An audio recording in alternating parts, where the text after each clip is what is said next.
Welcome to BNEWS Weekly. I'm Phil Gallagher along with BNEWS producer Sydney Bowles, reporters Robert Paris, Tad Stefanak, Hannah Stephan, Arushi Dema, and Elizabeth Fuller. Anthony Matos with sports, Gretchen Carey with the community calendar, and Peter Brown with the weather. Thank you for joining us. Part of Route 3 in Billerica was closed for much of Wednesday and into Thursday, both sides this week, after an oil tanker crashed and spilled fuel on the roadway, creating traffic implications across the area. The driver of the truck and one of the vehicles involved in the collision sustained minor injuries. According to CBS News, foam was sprayed on the road to suppress flammable vapors. Experts told CBS News it would be tedious work to recover the remaining oil. That foam contained PFAS, by the way. BNews reached out to DPW about any potential impacts to Burlington's water supply or the environment. In an email, DPW Director Brian White said any potential runoff from the spill or its cleanup would flow into a different water basin than the Shawshene River, where some of Burlington's water comes from to fill a reservoir. White said that's fortunate news for us here in town. White said he is closely monitoring the situation and is in contact with the Mass Department of Environmental Protection. Route 3 reopened on Thursday morning. The Select Board this week appointed 12 people to a newly formed committee. The committee is tasked with advising the Select Board on all matters related to rebuilding the Burlington Police Station. The representatives come from multiple boards and committees across town government with the hope that they can lend their perspectives and expertise to the project, as well as 4 members of the public who applied to sit on the committee. There is a 5th spot for the member of the public. Interested residents can email Lynn Mills at lmills@burlington.org for more information. Representatives from the town administration and the police department are expected to attend every meeting. Also up for consideration at the Select Board meeting this week was liquor licenses. That is, how many is appropriate for a town like Burlington to give out. The number of licenses is determined by the State Alcoholic Beverage Control Commission, or ABCC. The last one available for package stores to sell wine and beer was awarded to the Town Pantry at 85 Wilmington Road. But Select Board member Nick Priest wondered if this license was a slippery slope to every convenience store awaiting or wanting a license, since one previously had been approved for a gas station. Here's Nick Priest. You know, we try to, at least this board in my time, has said, okay, like where's the line between convenience store and, you know, other types of stores that also sell alcohol, beer, wine. And so I guess I have to ask the question is like, is this that slippery slope to then every convenience store in town asking for a license? And where do we draw whatever line we choose to draw? The Select Board said they'd consider establishing more rules about future licenses allocated by the state. Planning Board Chair Barbara LaRue has been appointed to the Metropolitan Area Planning Council. That's a multi-town body that creates regional strategy about everything from housing to transportation to climate change and sustainability. LaRue replaces Select Board member Mike Espejo. Espejo was appointed to the MAPC when he was on the Planning Board. Espejo said the role was more suited for someone with their finger on the pulse of the planning world. The committees in charge of the Fox Hill and high school building projects are both making incremental progress on their objectives. The high school committee has chosen Dorr and Whittier as their owner's project manager. That's the firm that will guide the district through the years-long rebuilding effort. Dorr and Whittier is also OPM on the Fox Hill project, which should simplify things for everyone involved. On the Fox Hill Building Committee, design firm Danisco Designs is presenting plans for 2- and 3-story buildings and discussing the pros and cons of each. A 3-story building would have a smaller footprint, but a 2-story school would be easier to manage for administrators. The cost and energy efficiency of both buildings would be about equal. Committee members seem to lean towards a 2-story plan. Design firm president and principal Donna Danisco says she's leaning the same way. Let's look. After spending a lot of time with staff and Dr. Conti's team, you know, talking about the relationships and all of the services that you provide for the students, it was, we started to find ourselves saying, well, what goes on the third floor? And if you put more services, support services on the third floor, getting to the first floor is more problematic, right? So I think that we have 2 ESL classrooms. We have one tutor classroom, 1 lit special. We'll soon be getting a new instructional assistant for its English language learners.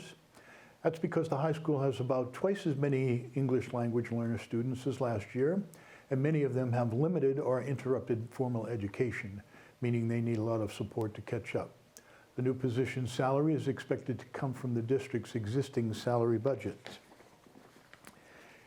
Average rent for a 1-bedroom apartment in Burlington is nearly $3,000 a month, so finding an affordable place to live here could be quite a task if you're a young person entering the workforce for the first time.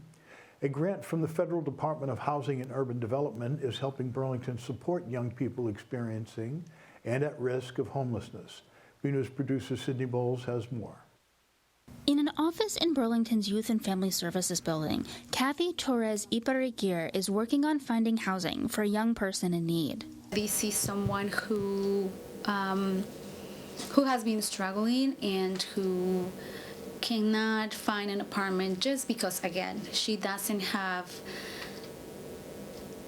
the financial stability to pay up front for to rent an apartment. Kathy says her work is helping young people experiencing homelessness, but homelessness doesn't always look the way we think. People think that it's just the people who are on the streets, right? But no.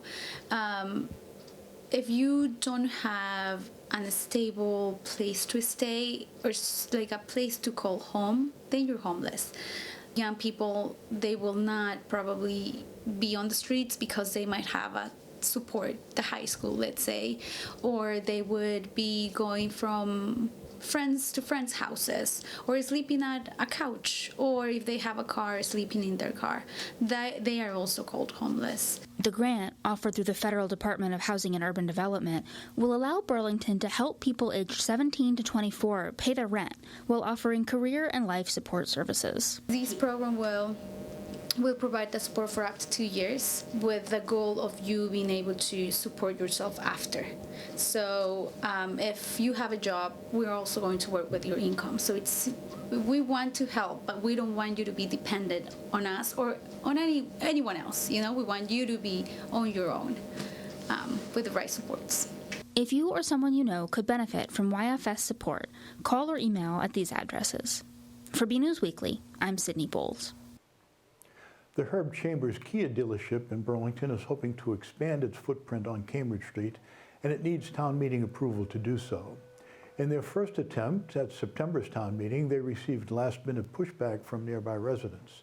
Sydney Bowles reports they're hoping for a second shot at the zoning changes in January. Representatives of Herb Chambers Kia of Burlington say the current dealership is small, cramped, and outdated. It's very much undersized by today's standards and doesn't provide the modern first-class experience that Herb Chambers really would like to be providing for its customers in the community. The new facility would have an upgraded showroom, an expanded service area, and better sidewalks and landscaping. It would also expand into the space currently occupied by 2 dilapidated buildings next door, more than doubling the dealership's square footage. What this provides us is an opportunity to be able to utilize the adjacent buildings at 95 and 97 by building an addition onto the existing Kia dealership that would allow for significant upgrades to the property in terms of landscaping improvements, sidewalk that would be along the entirety of the frontage, over 400 feet of new sidewalk, as well as landscaping upgrades, stormwater upgrades, and the like. I've been with Herb Chambers for almost 31 years, and I look forward to the redesign of this project, which is going to be a huge asset to the community and the business we do. The project would require a zoning change, which Vaughn and his client Herb Chambers took to town meeting in September. But after pushback from nearby residents, the team asked to withdraw their warrant article.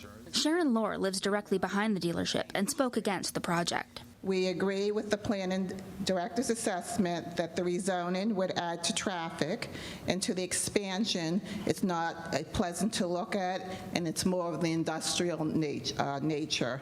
Vaughn and the other representatives of Herb Chambers met with community members recently to discuss the plans. Civil engineer Chris Barajas says that with the correct information about the project, many of their concerns were appeased. When we first start a project like this, and there tends to be a lot of fear from the neighbors, because a lot of it is people just not understanding what we're proposing.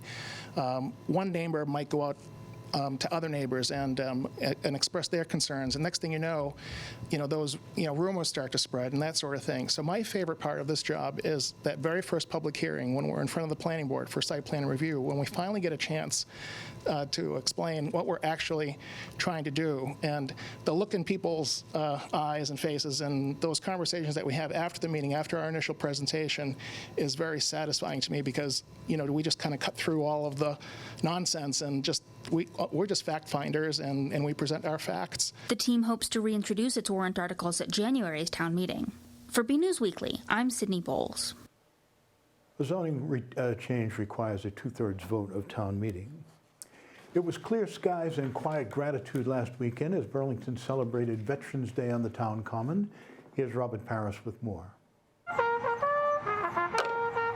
To all the brave men and women in our United States military, thank you for your service. The Burlington Town Common was a place to be on the morning of November 11th as the Veterans Day ceremony took place. Veteran Service Director Chris Hannafin was happy with the turnout and the number of guest speakers in attendance. Outside of it being a little chilly and windy, I thought it was a good day. No rain, sun's out, so it's a great day for Veterans Day. So we had Arthur McDonald, who has spoken before. We're remembering the 20th year anniversary since Lance Corporal Gregory McDonald was killed in Iraq in 2003. We also had Ghost Rider from the American Legion here. We had Marky Mark, who brought the Jeep up here today and read an essay, along with Deanne Joy, who's part of Patriot Heart. She started this quilt organization. The president of the Burlington American Legion Riders, a.k.a. Ghost Rider, does his part in town as he and other Legion members help raise money for veterans. As a combat veteran, Sons of Veterans Auxiliary, we joined this and we enjoy riding our motorcycles, so we ride our motorcycles to raise money. Every time you see us on motorcycles, we're out there raising money for some type of charity work. And when we do a charity, any event we do, every penny, not 1 cent, goes to the Legion Riders. Every penny that we're doing the event for goes directly to that organization that we're supporting. Every military member takes pride in serving their country, including Ghost Rider and Chris, who are veterans themselves. When we put that uniform on, and when we take that uniform off, we're still brothers and sisters. We're a family, and we have each other 24 hours a day. And that doesn't just go with going to the bar and having a drink. That means going to a bar or a Legion or VFW and crying with your brother veterans, laughing with them, and understanding that we all have demons that we live with as veterans. And this is a way to help each other get through and deal with those demons. Veterans Day should be a celebration. It should be a day where we can thank every veteran, but it also should be a day that veterans feel immense pride for the sacrifices that they made for this country. From the Veterans section of the Burlington Town Common, I'm Robert Paris for BNEWS Weekly. You may have noticed Town Common lit up in purple last month. That was at the request of Saheli, the nonprofit focused on raising awareness about domestic violence. BNews reporter Arushi Dema reports the color was a focal point of a recent 5K on the same issue.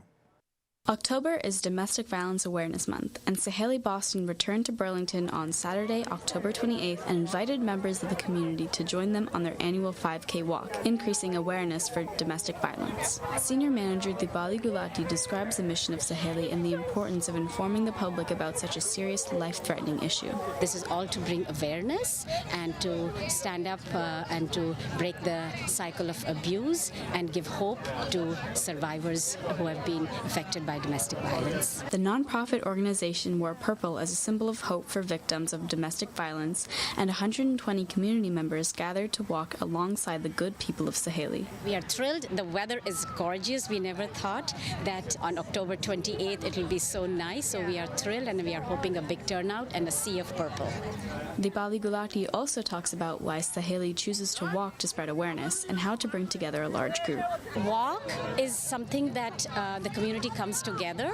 It's a healthy way of connecting, and when we walk, we bring awareness in the community as opposed to doing a small event. Then when we will be walking in the town of Burlington, everybody will be seeing us, and we will be bringing awareness. If you're interested in learning more about the mission of Saheli and want to get involved in their ongoing fight to end domestic violence, visit saheliboston.org. From the Burlington Town Common, this is Arushi Daima for BNEWS. So we need to stand together and raise our voices. Saheli wasn't the only group raising awareness in town recently. The Mama Bear Effect teamed up with the children's clothing store Anna Kalissa to raise awareness about childhood sexual abuse. Student reporter Hannah Steffen has more. The red carpet rolled out of Anna Kalissa at the Burlington Mall the evening of Friday, October 27th for a fashion show fundraiser in support of the local nonprofit, the Mama Bear Effect. We produce educational materials for the prevention of child sexual abuse, and we also run a nonprofit educational website to educate parents and caregivers on best practices in protecting children. Participants in the fashion show wore clothes from Anna Kalissa as they walked the runway. Mama Bear Effect founder Adrian Simeone spoke on how their partnership with the store came to be. We were here for a Chamber of Commerce event, and Anna Kalissa was new to the mall last year, and we came over, and Den, the owner, is just a really wonderful person, and she said she'd love to organize an event for us, and so this was really her creation. Honestly, we're really, really excited. I think it's going to be a really fun event, and we're hoping to do it next year, so we have a lot of great kids that are going to be participating tonight. Simeone hopes events like this can help continue to raise awareness of their cause and enforce a sense of community in Burlington. I'm really hoping that people understand that child sexual abuse prevention should not be a taboo topic, and us as a community, there's a lot we can do to support one another and the people that live here, so we're really happy to be part of this. From the Burlington Mall, I'm Hannah Steffen for BNEWS Weekly. The Burlington Public Library recently debuted its Holds Hub, a quick and easy way for patrons to pick up their items without even entering the building. It's the first library with a Holds Hub in Massachusetts. Here's reporter Elizabeth Fuller with more. The Burlington Public Library is the first in the state to implement the Holds Hub locker system, which allows patrons 24/7 access to just about anything the library loans out. Michael Wick, the director, spearheaded the project. During the pandemic, we had curbside service, and that was the most popular service that we had in the library. After the pandemic started to tail off, we were looking at returning to the building and patrons returning to the building. We weren't able to run curbside service anymore. We talked to a lot of people about why they used curbside, and convenience really came up as the largest factor in all of it. And so we looked at ways that we could solve the convenience issue. Since it was no longer an issue of safety and health, we looked at that convenience aspect. And so we thought that the accessibility and availability of a locker where people could access their items 24/7 was a big win. So the Holds Hub opened in 2022. It took about 6 to 8 months once we ordered it to receive it and then get it online. But there was a lot of building it from the ground up. The Holds Hub is accessible to patrons online through the Burlington Public Library website. It's very simple. When you're placing a hold, typically there's a drop-down of libraries that you can choose from to pick up, and so there's the Burlington Holds Hub is one of those options. So if you select the Burlington Holds Hub, once the item arrives, it's checked out to the patron, and then we take that item out to the locker. We enter in the patron's barcode. A door pops open. We get to choose which size door. So we have small, medium, and large, depending upon how many materials they have. And then we close up the locker. The patron gets an email, and then they can use the QR code in the email, or there's a 5-digit PIN that they can type into the keypad, or if they want, they can use the Smiota app. The Smiota app is Bluetooth enabled, so it senses when you're nearby the locker. You'll get a little alert saying that something's ready for you to pick up. You can go on your phone. It'll ask you if you want to open up the locker. You do. Locker pops open. You grab your item. If it's an item that we have on the shelf and it's available right then, it can can be in little as a day. If it's coming from another library, we do have a transit system, so usually that's about 3 to 4 business days. Really the only thing that you can't check out is the library of things items, as well as some items that we have that are battery-based that could be harmed being out in that extreme cold environments. We have about 150 items a month that goes through the Holds Hub, so that's a fair amount because that's about 1 to 2 items per patron. So we'll have upwards of 100 patrons using it a month. I'd just really like to thank the Friends of the Library as well as the Del Duca Family Fund. During the pandemic, we needed to respond quickly, and then after the pandemic, we needed to pivot. If we had had too significant of a delay, the interest would have dropped off. So it was wonderful versus to be able to do this as quickly as we did. Heading to the library has never been so quick and easy. For BNews, I'm Elizabeth Fuller. It's official. We've had our first frost in Burlington, which means the end of the growing season. Tad Stefanak takes us to the Burlington Community Garden to see how they're preparing for winter.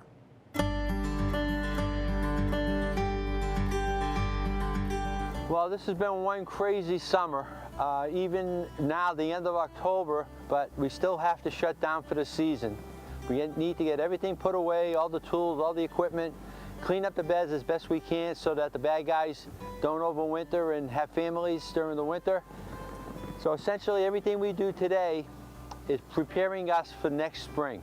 The activities are going to be all the hardware, the hoses, the tables, things like that. We're going to move a little compost.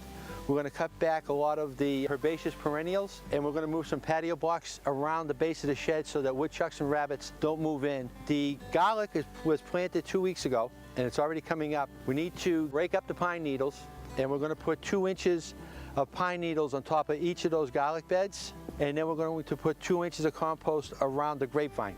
So it's just an overall cleanup and shutdown. So everything you do for me today is saving me a lot of work in February. Behind you on the ground are daylilies, and we need to cut all of that stuff back and throw it into the compost pile.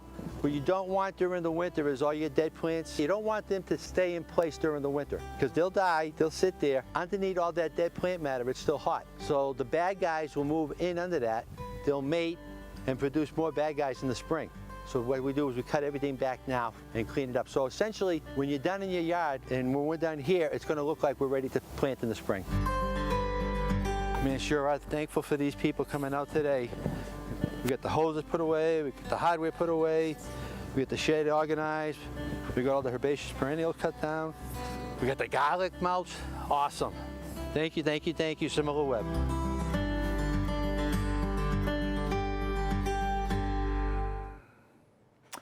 It was a devastating loss for the Burlington football team last Friday, but a strong season for many of the town's fall sports teams. Let's turn to sports reporter Anthony Matos for the latest. Hey everyone, I'm Anthony Matos, and this weekly sports report, the fall season has just about wrapped up. Red Devil football competed in the playoffs in Tewksbury on the 10th. BCAT volunteer Bill Hayes brings you these highlights. The Red Devil season ended at heartbreak with a crushing 28-21 loss to Tewksbury in a thrilling quarterfinal playoff game. The Red Devils scored on their first possession when Joey Poland ran 25 yards to give the Devils the lead. The Redmen responded when quarterback Vinny Ciancio found Kenny Wynn in the end zone. It was 7-7 at the end of the first quarter. Each team scored in the second quarter. Tewksbury scoring first on a Hunter Johnson TD run from the 11. With the help of Charlie Hannafin's 26-yard catch and run, Burlington capped a 65-yard drive, ending with Poland's second touchdown. Pupa's extra point was good. It was tied at 14 at halftime. More of the same in the third quarter. 2 scores. Tewksbury scored first on a 10-yard TD run from Ciancio to Hunter Johnson, but Burlington responded when Jack Tavares scored on a 20-yard touchdown from Anthony Guerrier to tie the score at 21. With only 1:53 left in the fourth quarter, Tewksbury again took the lead 28-21 as Cam Carney found the end zone. Burlington made a valiant effort. After a pass interference call gave the Devils a 1st and 10 from the Tewksbury 23, Ryan Ellis brought them to the 9-yard line and then Joey Poland to the 1. With 21 seconds left and a chance to score, the Devils fumbled the ball, and Tewksbury recovered. The playoff run was over. The Devils had a successful year, winning their first playoff game since 2015. They close out their season on Thanksgiving Day at Varsity Field when they host the Bedford Buccaneers. We talked with head coach George Bailey and Joey Poland after the game. You never quit. Because we preached it all week long, all year long. You fight, you battle, and you never quit. And that's what they did. They didn't quit. The last drive proved it. We kept battling back. We got a chance to win with 8 seconds left. Just didn't go our way. He just loves us. We love him. He came in as a new coach a year ago, and we weren't supposed to make it this far. We were not supposed to make the playoffs, and he's been great. He's a good leader, and he loves us. Last game is a senior for me. I know all the other seniors are really happy for it. We all love each other. We're going to go next game. Lady Devils cheerleading competed in the MSAA North Regional Championship on November 12th at Billerica High School. The Devs came in second place with a score of 88.4 and earned a spot in the state finals. Congratulations, girls. Ladies Devils volleyball played on November 10th in Longmeadow for the quarterfinals. The team's season came to an end after a shutout set score of 3-0. 4 seniors are departing from the team: Lauren Saya, Haley Collins, Ria Gandhi, and Kira Riley. Best of luck to all. Junior Grace Seaman has selected to the Mass Volleyball Coaches Association All-State Team featuring the top players in the state. Grace will compete on November 20th at Westboro High School at 6 p.m. The Red Devils boys cross-country team had 7 athletes competing in the D2 state qualifier at Rentham Development Center on November 11th. Check out the results at bcattv.org/sports. The team advances to the All-State Championship meet on November 18th in Devens, Massachusetts. More on that next week. The combined Burlington-Woburn Slim team were at MIT over this past weekend for the MIA D2 State Championship meet. The team had school records in both the 200 free relay and the 400 free relay. You can check out all the results at bcattv.org/sports. 5 seniors from Burlington are graduating from the team, including Nora Crossman, Julia DeVito, Renee Flett, Leah Peterman-Polcari, and Ella Woods. Woburn seniors Mia Brito, Sarah Herbst, and Desara Vladasi. BNEWS sports reporter Robert Paris had more on the athletic scholarships for the girls on the lacrosse team. Senior Char Collins and Jill Gillis signed their national letter of intent in early November for athletic scholarships. Collins will be competing for the University of New Hampshire Wildcats, and Gillis will be a Greyhound at Assumption. I had always wanted to play college lacrosse, but I had no idea what division I could play at. So being able to sign and have it be that Division I level was really exciting. It was a pretty stressful path, doing the recruiting and stuff. So definitely signing that letter and confirming everything was definitely a relief. So I'm very excited. The ladies have one more season left as a Devil, and head coach Kat Boyle spoke highly of their work on the field. Starting with Jill, she's an amazing player. Both of them are 2 of our senior captains. They were 2 of our junior captains as well last year. So leadership is definitely something that both of them have, and I know that we'll continue to this upcoming season. Both super positive people. Jill is an attacker and really just takes the underclassmen under her wing. Shar, same with her. Leadership, she's on the midfield. She takes the draw. Very great at that, and I know that she will continue to do that this year as well. Everyone is excited for the season when it kicks off in spring 2024. This is going to be quite the year, especially since last year we didn't have seniors at all. So this year we have a huge group. Love all of them. They all bring something amazing to the table. I'm just very excited to see them all through from freshman year to senior year. So. It's going to be very sad. I've played with these girls probably since 1st or 2nd grade. Right as we could start playing lacrosse, we all started playing together. We've been super close. It's they're all my best friends. I love our team so much. So I hope that we can get past that Elite 8 level this year and hopefully make to the Final Four, maybe championship too. That'd be awesome. Preparing myself for all the emotions, but also very excited because they're my teammates since forever. So I'm very excited to be playing with them. I love it. From Burlington High School, I'm Robert Paris for BNEWS Sports. For more Red Devil action, go to bcattv.org/sports and check out our Twitter page at BNEWS Sports. That's all for now. I'm Anthony Matos. Back to you guys in the studio. Now it's time for the weather with Peter Brown, and stay tuned for your community calendar with Gretchen Carey. Well, everyone, this is Peter Brown with your weather for the next 7 days. Here's the all-important Thanksgiving forecast. I know it's hard to believe that we are up to Thanksgiving already, and starting our period this coming Friday as you get out there busily trying to get all of those last-minute preparations for the holiday. We're going to be seeing temperatures that are fairly pleasant, temperatures in the mid-60s, so a really nice Friday out there to start out our period. Then as we get in towards next Thursday into Thanksgiving, reality is going to set in that we are indeed in late November, and temperatures are going to be pretty chilly by by Thanksgiving. So if you're going to be out there at those football games, you're going to have to bundle up, as we're going to be well below the average high of 50 at this time of the year by probably 10 to 15 degrees. And of course, as we head further and further through the fall towards winter, our length of day keeps getting shorter and shorter.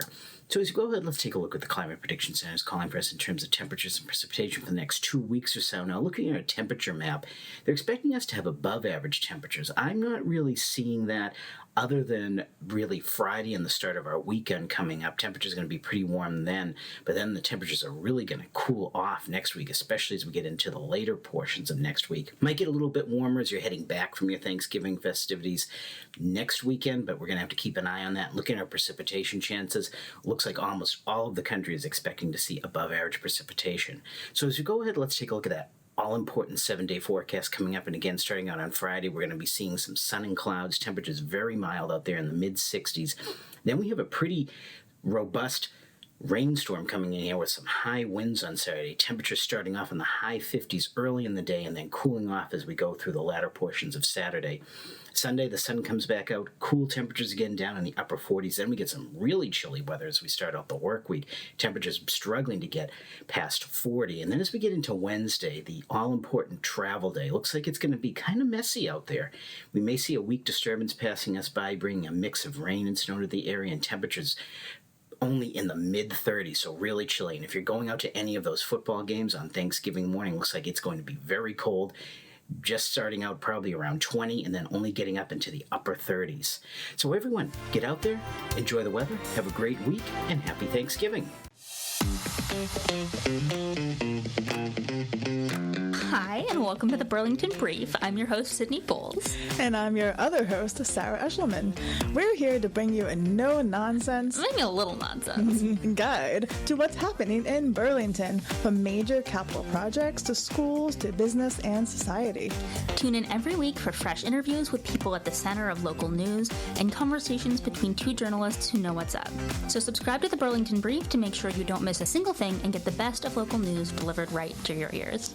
Hey everyone, I'm Gretchen Carey, and this is your Community Calendar. On November 30th at 5 p.m., Burlington Women Aid will be having a movie night fundraiser at AMC Theaters. For more information, go to their Facebook page. On November 30th from 7 to 8 p.m., the Burlington Public Library will be having a virtual Q&A with author and audiobook narrator Travis Baldry. Pre-registration is required. On December 6th from 6 to 7 p.m., the Burlington Board of Health will be having a presentation called Emergency Pet Preparedness. Call the Burlington Board of Health at 781-270-1955 to sign up. For more community calendar events, go to bcattv.org, burlingtonpubliclibrary.org, and burlingtonrecreation.org. I'm Gretchen Carey, and that was your Community Calendar.